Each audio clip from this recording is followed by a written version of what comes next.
Mga kapatid, basahin natin ang paksa ng ating leksyon, ang paglilitis kay Apostol Pablo sa harap ni Gobernador Festo. Dumating po si Festo na gobernador sa lalawigang pinangangasiwaan niya at ito'y sa dako ng Judea. At pagkaraan ng 3 araw, pumunta siya sa Jerusalem mula sa Cesarea. Lumapit sa kanya ang mga pangulong saserdote at ang mga pinuno ng mga Hudyo at idinulog ang kanilang sakdal o reklamo laban kay Apostol Pablo. Dahil may balak silang tambangan at patayin si Pablo, nagmakaawa sila sa gobernador na ipatawag ito sa Jerusalem, subalit tinanggihan ni Festo ang kanilang kahilingan. Dumako tayo sa unang bilang. Anong sinabi ni Gobernador Festo sa mga pangulong saserdote at sa pinuno ng mga Hudyo bilang katunayan, hindi siya sang-ayon na ibalik si Pablo sa Jerusalem? Basahin po natin ang sagot. Si Pablo'y nakabilanggo sa Cesarea at babalik ako roon sa madaling panahon. Pasamahin ninyo sa akin ang inyong mga pinuno kung totoong may kasalanan siya, saka ninyo siya isakdal. Kaya iginiit ni Festo na sa Cesarea niya litisin si Pablo at hindi sa Jerusalem. Nagpalipas pa si Festo ng 8 o 10 araw sa Jerusalem saka bumalik sa Cesarea. Sa ikalawang bilang, kinabukasan nang umupo si Festo sa hukuman upang litisin si Pablo, ano ang ipinag-utos niya sa mga kawal? Ang sagot, ipinag-utos niya na iharap sa kanya si Pablo.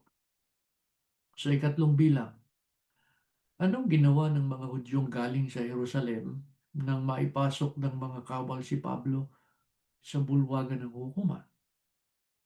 Ang sagot, pinaligiran nila siya, nagharap sila ng maraming mabibigat na paratang sa kanya. Ngunit hindi nila napatunayan ang mga iyon. Sa ikaapat na bilang, anong sinabi ni Apostol Pablo upang ipagtanggol ang kanyang sarili sa harap ni Gobernador Festo? Ang sagot, wala akong ginawang labag sa kautusan ng mga Hudyo, ni laban sa templo o sa emperador. Sa kasunod na bilang, mga kapatid, anong itinanong ni Festo kay Pablo dahil nais niyang pagbigyan ang mga Hudyo? Ang sagot, nais mo bang pumunta sa Jerusalem upang doon kita litisin? Sa kasunod na bilang, ano ang isinagot ni Pablo kay Gobernador Festo? Basahin natin ang sagot. Naririto ako sa harap ng hukuman ng emperador. Dito ako dapat litisin. Wala akong nagawang pagkakasala sa mga Hudyo at iyan ay nalalaman ninyo. Kung ako'y lumabag sa batas o nakagawa ng anumang bagay na dahil dito ay dapat akong parusahan ng kamatayan, hindi ako tututol. Ngunit kung walang katotohanan ang mga paratang nila sa akin, hindi ako dapat ibigay sa kanila. Sa emperador ako dudulog. Sa kasunod na bilang, anong ginawa ni Festo nang marinig niya ang isinagot na ito ni Pablo? Ang sagot, sumangguni siya sa kanyang mga tagapayo. Sa ikawalong bilang, anong sinabi ni Festo kay Pablo pagkatapos niyang masangguni ang kanyang mga tagapayo? Ang sabi ni Festo, yamang sa emperador mo gustong dumulog, sa emperador ka pupunta. Kaya makalipas ang ilang araw, dumating sa Cesarea si Haring Agripa at si Bernice, na kapatid niya upang dumalaw kay Festo. Nang matagal-tagal na sila roon, isinalaysay ni Festo sa hari ang tungkol kay Pablo. Ang tinutukoy dito na Agripa ay si Haring Herodes Agripa ikalawa, ang anak ni Herodes Agripa I na nagpapatay kay Apostol Santiago at nagpabilanggo kay Apostol Pedro. Sa ikasyam na bilang, mga kapatid, ano sinabi ni Gobernador Festo kay Haring Agripa tungkol kay Pablo? Ang sagot, basahin natin. Si Felix ay may iniwan ditong isang bilanggo nang ako'y nasa Jerusalem. Inireklamo ito sa akin ng mga pangulong saserdote at ng mga pinuno ng mga Hudyo at hininging parusahan siya. Sinagot ko silang hindi kaugaliang Romano ang magparusa sa sino mang inirereklamo hanggat hindi niya nakakaharap ang mga nagsasakdal sa kanya at naipagtatanggol ang kanyang sarili laban sa parata. Kaya't nang dumating sila rito, hindi na ako nag-aksaya ng panahon. Kinabukasan din, pinatawag ko siya sa hukuman. Nang tumayo ang mga nagsasakdal, hindi nila siya pinaratangan ng anumang mabigat na pagkakasala na inaakala kong ipaparatang nila. Ang pinagtatalunan nila ay tungkol sa kanilang relihiyon at sa isang tao na ang pangalan ay Jesus na patay na. Ngunit iginigit ni Pablo na buhay. Hindi ko alam kung paano sisiyasatin ang bagay na ito. Kaya tinanong ko si Pablo kung nais niyang sa Jerusalem siya litisin. Ngunit tumutol siya at tiniling niya na ipaubaya sa emperador ang pagpapasya sa kanyang kaso. Dahil dito, pinabantayan ko siya upang ipadala sa emperador.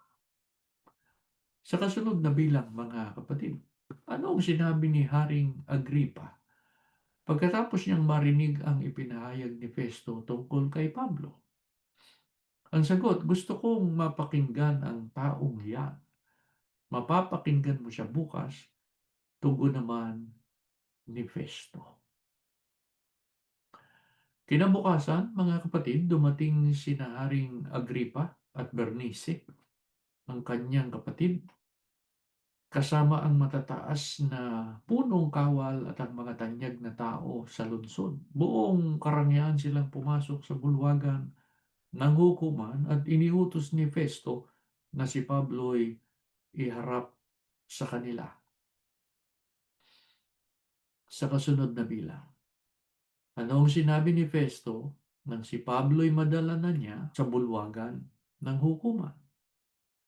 Ang sabi niya, Haring Agripa at lahat ng naririto, narito ang isang lalaking isinakdal sa akin ng mga Hudyo rito sa Jerusalem. Ipinagsisigawan nilang hindi siya dapat mabuhay. Ngunit sa pagsisiyasat ko'y wala akong nakitang dahilan upang parusahan siya ng kamatayan. Dahil nais niyang dumulog sa emperador, ipinasya kong ipadala siya roon. Subalit wala akong tiyak na maisulat sa emperador tungkol sa taong ito. Kaya iniharap ko sa inyo, lalong-lalo na sa iyo, Haring Agripa, upang may maisulat ako pagkatapos na siya'y masiyasat natin. Sa palagay ko ay hindi nararapat ipadala sa emperador ang isang bilanggo nang hindi inilalahad ang mga reklamo laban sa kanya. Sinabi ni Haring Agripa kay Pablo, maaari ka nang magsalita sa iyong sarili. Iniunat ni Pablo ang kanyang kamay at nagsalita bilang pagtatanggol sa sarili. Mga kapatid, pag-aaralan natin sa susunod na pagsamba ang pagtatanggol ni Apostol Pablo sa kanyang sarili sa harap ni Haring Agripa. Bago tayo manalangin ay basahin natin muli ang paksa ng leksyon, ang paglilitis kay Apostol Pablo sa harap ni Gobernador Festo. Tumayo po kayo at tayo'y mananalangin. Panginoon po namin Diyos, salamat po ng maraming marami sa iyo. Ipinagkaloob mo sa amin ang pagkakataon na muli ay matupad namin ang dakila naming tungkulin na ikaw ay aming purihin at sambahin. Nawa po naging katanggap-tanggap sa iyo ang aming ginawang pagsamba at mga pagpupuri. Amang Diyos, salamat po sa palagi mong pagtulong, paggabay sa amin matupad ang aming sagutin. Nawa po manatili ang iyong kabutihan sa amin. Patnubayan mo kaming magkakapatid. Maitaguyod namin ang ganitong paglilingkod hanggang marating namin ang kaligtasan. Patuloy mong pagpalain ang sambahayan ng iyong mga lingkod, dumaloy ang mga biyayang kailangan nila, higit sa lahat, maghari ang iyong kautusan sa kani-kaniyang sambahayan upang sa tuwina kalwalhatian ang maidulot namin sa iyo. Panginoon naming Hesus, salamat ng marami sa patuloy na pamamagitan mo sa amin. Nawa po sa tuwing madidinig mong dalangin ng iyong mga hinirang, tulungan mo po kami ang aming kahilingan ay makarating sa ating Ama at maipagkaloob sa amin ang mga kasagutan. Ama, patawarin kami sa aming mga pagkakasala. Magalang po namin hinihiling ang lahat kalakip ang iyong basbas sa ngalan ni Jesus na aming tagapagligtas. Amen.